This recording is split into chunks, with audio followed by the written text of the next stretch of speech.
केडगाव परिसरामध्ये श्री संत वामनभाऊ महाराज आणि श्री संत भगवान बाबा यांच्या संयुक्त पुण्यतिथी सोहळ्याचं आयोजन अत्यंत भक्तिभावाने आणि उत्साहात पार पडले. सलग दुसऱ्या वर्षी आयोजित करण्यात आलेल्या या सोहळ्याला परिसरासह पंचक्रोशीतील भाविकांनी मोठ्या संख्येने उपस्थिती लावली. या पुण्यतिथी सोहळ्यानिमित्त गहिनीनाथ गडाचे मठाधिपती हबप विठ्ठल महाराज यांचा भव्य मिरवणूक सोहळा काढण्यात आला. ढोर ताशांच्या गजरात, टाळमृदंगाच्या नादात आणि हरिनामाच्या घोषात ही मिरवणूक संपूर्ण केडगाव परिसरातून मार्गक्रमण करत सभामंडपापर्यंत आली. यावेळी माता भगिनींची लक्षणीय उपस्थिती पाहायला मिळाली. विठ्ठल महाराज रथामध्ये विराजमान झाले होते. मार्गभर फुलांची उधळण करत भाविकांनी त्यांचे दर्शन घेतले. सभामंडपामध्ये पोचल्यानंतर विठ्ठल महाराजांचे पारंपरिक पद्धतीने पुष्पहार अर्पण करून आणि फुलांची उधळण करत भव्य स्वागत करण्यात आले.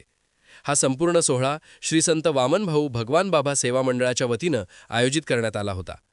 पुण्यतिथी सोहळ्याच्या निमित्ताने केवळ धार्मिक कार्यक्रमच नव्हे तर सामाजिक उपक्रमांनाही प्राधान्य देण्यात आले. कमिटीच्या वतीने भाविकांसाठी महाप्रसादाचे आयोजन करण्यात आले होते. बाजरीची भाकर, आमटी, शिराभात असा पारंपरिक आणि सात्विक महाप्रसाद भाविकांना वाटप करण्यात आला. याशिवाय सेवा मंडळाच्या पुढाकाराने आरोग्य तपासणी शिबिर तसेच रक्तदान शिबिराचेही आयोजन करण्यात आले होते. या उपक्रमांना नागरिकांचा चांगला प्रतिसाद मिळाला असून अनेक तरुणांनी रक्तदान करून सामाजिक बांधिलकी जपली. या सोहळ्याच्या पहिल्या दिवशी खंडोजी बाबा संस्थानाचे हबप यादव महाराज बडे यांचे सुश्राव्य कीर्तन संपन्न झाले. आज पुण्यतिथी सोहळ्याच्या मुख्य दिवशी हबप विठ्ठल महाराज शास्त्री यांचे काल्याचे कीर्तन झाले.